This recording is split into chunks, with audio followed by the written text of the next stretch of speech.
हदीस में आता है कि जब मूसा अलैहिस्सलाम चले जा रहे हैं तो इबलीस मिला।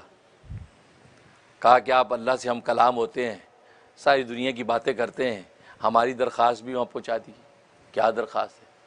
कहा कि हमारी माफ़ी की कोई सूरत है? अल्लाह हमसे नाराज़ हो गए, जन्नतों से निकाल दिया, अल्लाह हमें माफ़ कर सकते हैं? तो मूसा दिल में बड़े खुश हुए कि यार ये ज़ालिम माफ़ी मांग के सीधा हो जाए तो जान ही छूटे। इस बदबख्त की वजह से सारी मुशक्क़त है, कौम बिगड़ती है तो पीछे शैतान होता है, तो ये बदबख्त सुधर जाएगा तो कोई गुनाह ना मासियत, आराम से जन्नत नज़ीर ज़िंदगी।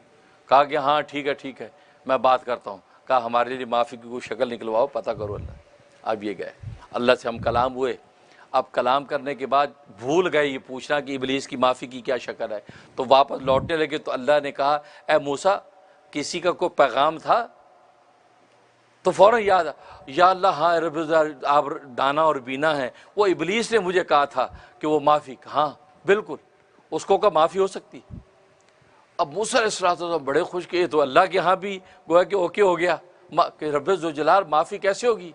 कहा कि वैसी होगी जो कहा था वो आज पूरा कर दे, माफ़ कर देंगे। हमने कहा था सजदा करो आदम को, तो इसने नहीं किया, तो आज भी वही हुक्म है, आज सजदा कर ले, आज माफ़ कर देंगे।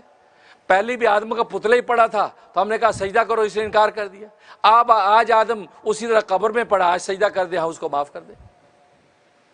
आदम उस वक्त भी जिंदा नहीं था जब हुक्म दिया था, जिंदा अभी भी नहीं है, जाके सजदा कर दे, हमारा वो हुक्म आज पूरा कर दे, माफ़ कर देंगे।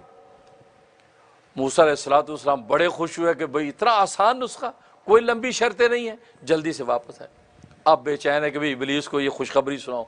इबलीस मिला, जी हाँ जी हमारा क्या बना? कहा कि भाई तेरे लिए बड़ी खुशखबरी, गुड न्यूज़।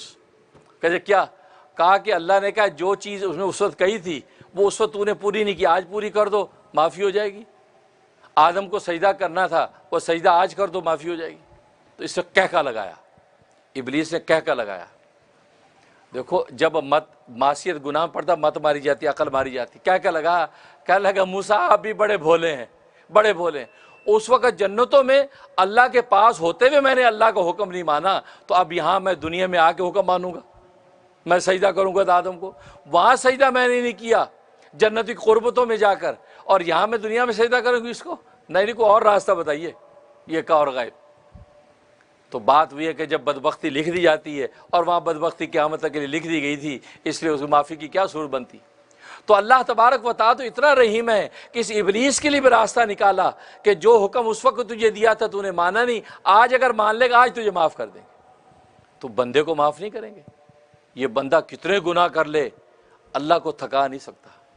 अल्लाह माफ़ करते करते नहीं थक सकते, आप गुनाह करते करते थक जाएंगे। इसलिए हदीस में फरमाया, अल्लाह फरमाते हैं ए बंदे तू गुनाह करता करता थक जाएगा, लेकिन मैं तुझे माफ़ करता करता नहीं थक सकता। तू मुझे थका नहीं सकता जितने गुनाह करता रहे, लेकिन मैं तुझे माफ़ करता रहूँगा, शर्त यह कि माफ़ी मांग।